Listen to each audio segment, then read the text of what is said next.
இயேசுவில் பிரியமான சகோதர சகோதரிகளே, பரிசுத்த வாரத்தினுடைய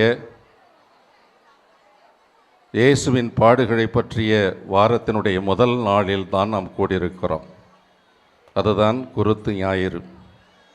இன்றிலிருந்து 7 நாட்கள் இயேசுவின் பாடுகள், இயேசுவின் மரணம், இயேசுவின் உயிர்ப்பு, இதை பற்றிய ஒரு தியானிப்பதற்காக தாய் திருச்சபை 7 நாட்களை நமக்கு கொடுத்திருக்கிறது. ஆனால் இயேசு பிறப்பிற்கு ஒரே ஒரு நாள் தான் கொடுத்திருக்கிறது. அப்படி என்றால்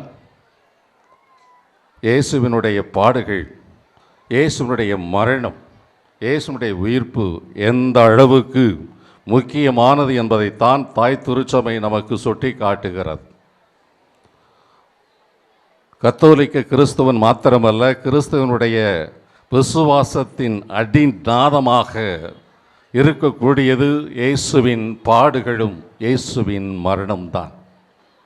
இந்த இயேசுவின் பாடுகளும் இயேசுவின் மரணமும் இயேசுவின் உயிர்ப்பும் இல்லை என்றால் இன்று நாம் இங்கில்லை.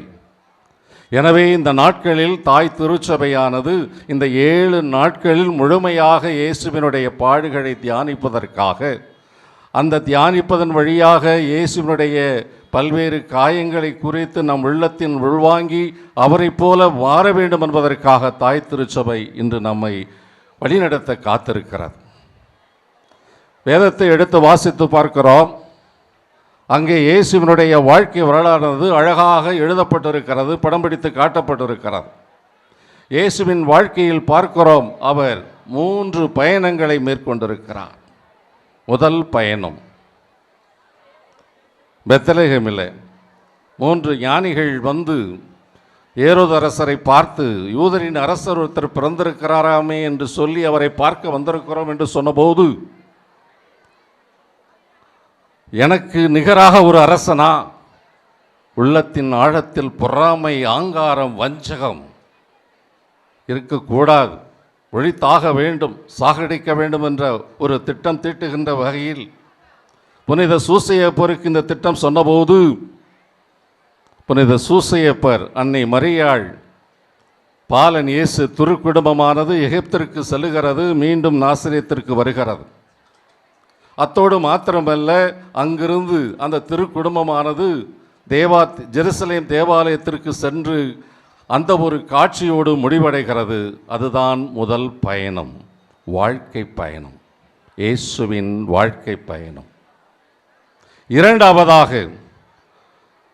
புனித சூசையப்பர் இறந்து விடுகிறார். அவருடைய தந்தையின் தொழிலை இயேசு செய்கின்றார். பல்வேறு மக்களை அந்த தொழிலின் மூலமாக கவருகிறார். 30 வயதாகிறது. எனவே பாலைவனம் செல்கிறார். அங்கு தன்னுடைய பணி செய்வதற்கு முன்பாக தன்னையே தயாரிக்கிறார், நோன்பு இருக்கிறார், பிரார்த்தனை செய்கிறார், ஆண்டவரோடு உறவு கொள்ளுகிறார்.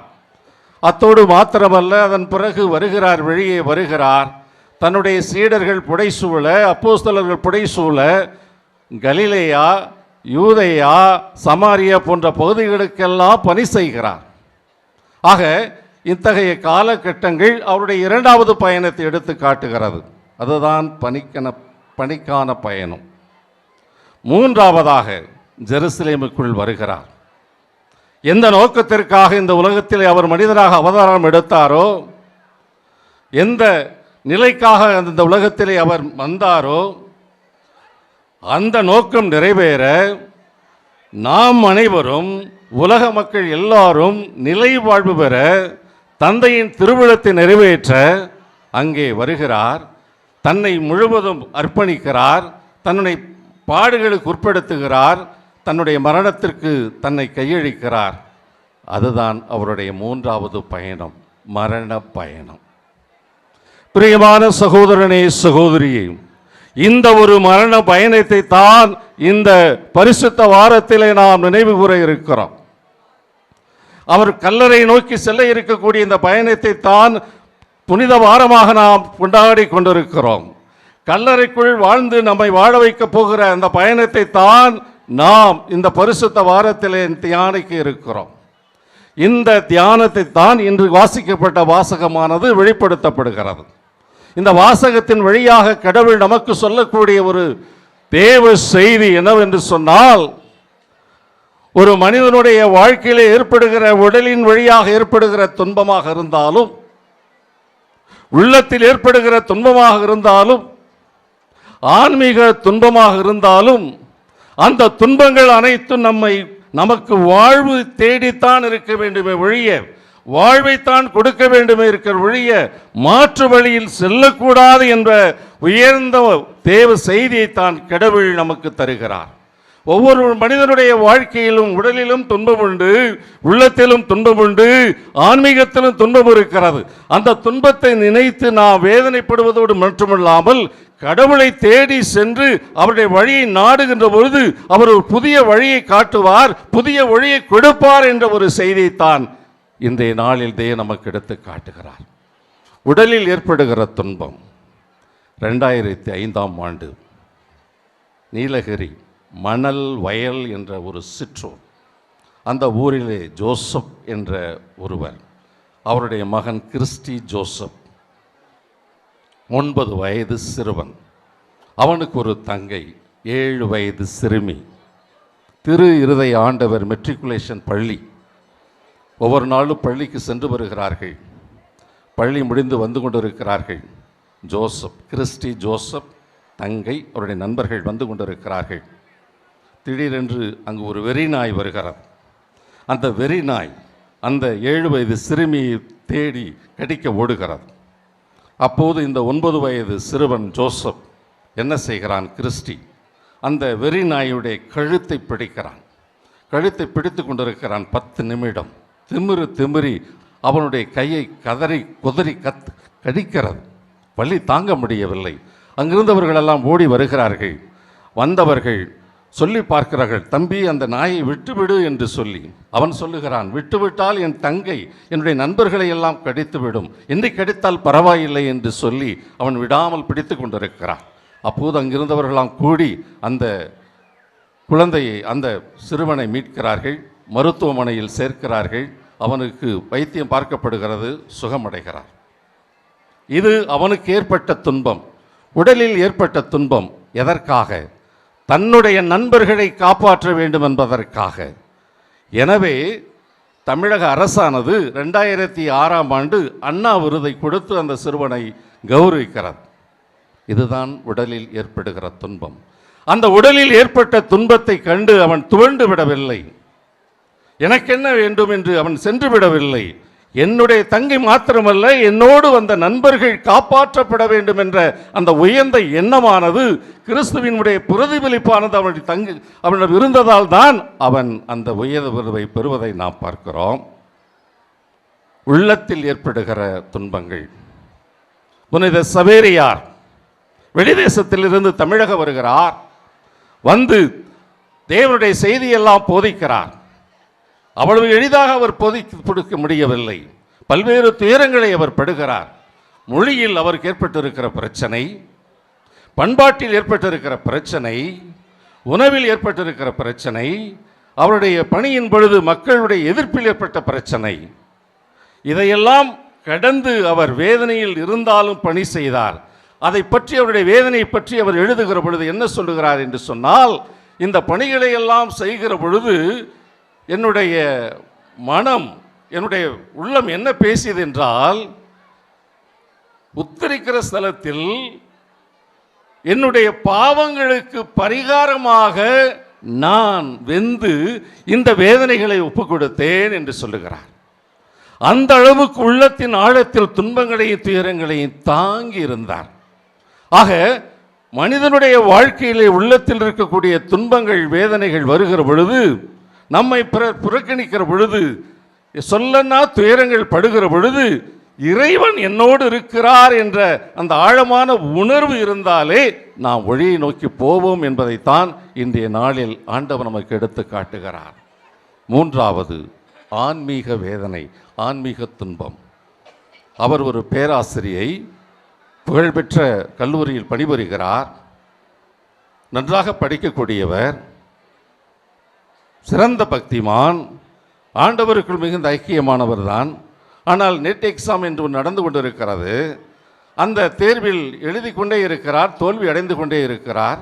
ஒவ்வொரு தேர்வு எழுதுகிற பொழுதும் இடைவிடாமல் ஜெபிக்கிறார். ஆனால் தோல்வி.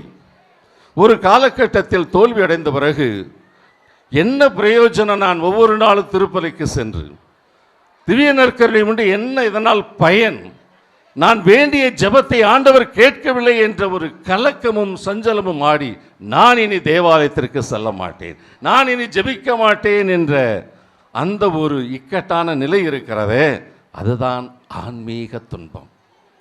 கடவுளோடு நெருங்கிய உறவு கொண்டிருந்தாலும் கூட அந்த உறவின் வழியில் எனக்கு கிடைக்க வேண்டியது கிடைக்கவில்லை என்று சொல்ல அந்த துயரம் இருக்கிறதே, அந்த துன்பம்தான் ஆன்மீக துன்பம்.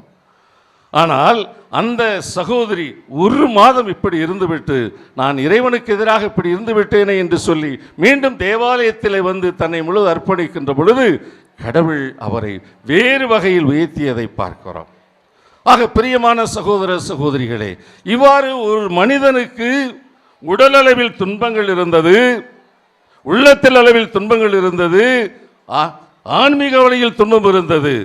இதே நிலைதான் ஆண்டவர் இயேசுவினுடைய வாழ்க்கையிலும் உடல் அளவில் துன்பங்கள் இருந்தது, உள்ளத்தின் அளவிலும் துன்பங்கள் இருந்தது, ஆன்மீகத்திலும் துன்பம் இருந்ததை இன்றைய நற்செய்தியின் வழியாக, இந்த பரிசுத்த வாரத்தில் சொல்லப்பட்டிருக்கிற காரியங்கள் வழியாக, இயேசுடைய வாழ்க்கையின் வழியாக நாம் காண முடிவதை நாம் பார்க்கிறோம். பிரியமான சகோதரனே சகோதரியே, இயேசுடைய பாடுகளை நாம் நினைத்து பார்க்கிற பொழுது, அவருடைய இயேசுவின் பாடுகளிலே அவர் உடலிலே பட்ட அந்த சாட்டையினால் ஏற்பட்ட காயங்கள், முள்முடி சூட்டப்பட்டதனால் ஏற்பட்ட காயங்கள், பாரமான சிலுவையை சுமக்கிறதுனால் ஏற்பட்ட வலிகள், இன்னும் பல்வேறு விதத்தில் அவருடைய துயரத்தையும் உடலில் ஏற்பட்டிருக்கிற பல்வேறு உபாதைகள் வழியாக அவர்பட்ட வேதனைகளை நாம் இயேசுடைய வாழ்க்கையிலே பார்க்கிறோம். இரண்டாவதாக உள்ளத்தளவிலே அவர் நாம் பார்க்கிற பொழுது, அவரோடு கூட இருந்து உண்டு உறங்கி நண்பராக தோழராக சகோதரனாக வாழ்ந்த அந்த அப்போஸ்தலர் மத்தியிலே ஒருவன் 30 வெள்ளி காசுக்காக அவரை வட்டி காட்டி கொடுக்கிற பொழுது அவர் பட்ட வேதனை, எல்லா 12 அப்போஸ்தலர்களிலே 3 ஒருவரை தேர்ந்தெடுத்து தனக்கு பதிலாக இருக்கக்கூடிய ராயப்பர் என்ற பேதுரு அவர் எனக்கு தெரியவே தெரியாது என்று மறுதளித்த போது அவர் பட்ட வேதனை, இவ்வாறு அவருடைய வாழ்க்கையிலே அவர் கொடுத்த உணவுகளை எல்லாம் உண்டவர்கள், வாழ்க என்று வாழ்த்தியவர்கள் ஒழிக ஒழிக என்று சொல்லி அவரை கோஷம் போட்டு இறக்குவதற்கு அவர்கள் முளைந்த போது அவர் பட்ட வேதனை, இதெல்லாம் பார்க்கிற பொழுது அவருடைய உள்ளத்தில் ஏற்படுகிற வலிகளை நாம் பார்க்கிறோம். எல்லாவற்றுக்கும் மேலாக எதற்காக இந்த உலகத்திற்கு வந்தாரோ அந்த தந்தை, ஒவ்வொரு நாளும் யாரிடம் ஜெபித்தாரோ அந்த தந்தை, யாருடைய திருவுளத்தை நிறைவேற்றுவதற்காக இந்த உலகத்திற்கு வந்தாரோ அந்த தந்தை கடைசி நேரத்தில், தந்தையே ஏன் என்னை கைவிட்டீர் என்று சொல்லி கதறுகிற நிலைக்கு ஆளாகிய போது அவருடைய ஆன்மீகத்தில் இருக்கிற துன்பத்தை நாம் பார்க்கிறோம். ஆனாலும் கூட தந்தை கைவிடவில்லை. 3ஆம் நாள் அவருக்கு உயிர்ப்பு கொடுத்ததன் வழியாக அவருடைய உடலில் ஏற்பட்ட துன்பங்கள், உள்ளத்தில் ஏற்பட்ட துன்பங்கள், ஆன்மீகத்தில் ஏற்பட்ட துன்பங்களுக்கெல்லாம் விடிவு காலமாக உயிர்த்த தேவனாக இந்த உலகத்திலே வாழ வைக்கக்கூடிய, மக்களை வாழ வைக்கக்கூடிய அரசராக உயர்த்தப்படுகிற பொழுதுதான் ஆண்டவர் அவர்களை உயர்த்துகிறார். பிரியமான சகோதரனே சகோதரியே, இன்று நம்முடைய தாய் அருள்மிகு அன்னை வெள்ளி மரியம்மாளுடைய விழாவை கொண்டாடுகிறோம். அந்த தாயினுடைய வாழ்க்கையிலே இயேசுவுக்கு எவ்வாறு உடலில் ஏற்பட்டிருக்கிற துன்பங்கள் இருந்ததோ அதை அவர்கள் அனுபவித்ததை நீங்கள் அவருடைய வாழ்க்கை வரலாற்றில் பார்க்கலாம். உள்ளத்தில் அவர் பட்ட வேதனைகளை அனுபவித்ததை நாம் அவருடைய வாழ்க்கை வரலாற்றிலே பார்க்கலாம். ஏன் இறைவனே கூட பல சமயங்களில் அவருடைய ஜெபத்தை கேளாமல் இருந்து இறுதியில் அவர்களுக்கு வாழ்வு கொடுத்தாரே, அவருடைய துயரத்தை நாம் பார்க்கலாம், ஆன்மீக துணைகளை பார்க்கலாம். இவற்றுக்கெல்லாம் அத்தகைய நிலையில் துன்பங்கள் இருந்தாலும் அவர் ஆண்டவர் அவரை உயர்த்தியிருக்கிறார் என்று சொன்னால் அதற்கு நீங்களும் நானும் சாட்சியாக, ஆயிரக்கணக்கான மக்கள் வந்து இந்த கல்லறையிலே வாழ்ந்து கொண்டிருக்கிற அந்த தாயிடம் பிரார்த்தனை செய்து அந்த தாயின் வழியாக ஆண்டவர் நிழலை பெற்றுக் கொண்டிருக்கிறோம் என்று சொன்னால் கடவுள் யாரையும் கைவிட மாட்டார். அவரை நம்பி இருக்கக்கூடிய எந்த ஒரு மனிதனை கைவிட மாட்டார் என்பதற்கு சாட்சியாகத்தான் நம்முடைய தாய் வெள்ளை மரியம்மாள் இங்கு விட்டிருக்கிறார். எனவே பிரியமான சகோதரனே, சகோதரியே, எவ்வளவு துன்பங்கள் வந்தாலும் நாம் கடவுளை சார்ந்திருக்கிற பொழுது, கடவுளை நம்பி இருக்கிற பொழுது, கடவுள் மீது விசுவாசம் வைத்திருக்கிற பொழுது, கடவுளை நாடி அவரையே எனக்கு துணை என்று அவருடைய பாதத்தை தொட்டு வாழ்ந்து கொண்டிருக்கிற பொழுது, நாமும் அன்னை வெள்ளை மரியாளை போல உயர்த்தப்படுவோம், மேன்மைப்படுத்தப்படுவோம், ஆசீர்வதிக்கப்படுவோம் என்பதைத்தான் இன்றைய நாளில் தேவனாக இயேசு உங்களுக்கும் எனக்கு சொல்லுகிறார். எனவே பிரியமான சகோதரனே, சகோதரியே, இங்கு வந்திருப்பது பெருமையான விழாக்களுக்கு அல்ல. அன்னை வெள்ளை மரியம்மாளுடைய அந்த வாழ்வின் மூலமாக எந்த நேரத்திலும் ஆண்டவரை தேடி செல்ல வேண்டும், அவரிடம் ஆழமான நம்பிக்கை வைத்து எத்தகைய வேதனைகளிலும் துயரங்களிலும் கஷ்டங்களிலும் அவரை நம்பி வாழ்ந்தோம் என்றால் நம்மை வாழ வைப்பார், உயர்த்துவார் என்ற அந்த ஒரு நம்பிக்கையோடு நமது வாழ்வை தொடர்ந்து நடத்துவோம். அன்னை வெள்ளை மரியம்மாள் நம்மோடு இருந்து நம்மை ஆசீர்வதிப்பாராக. ஆமேன்.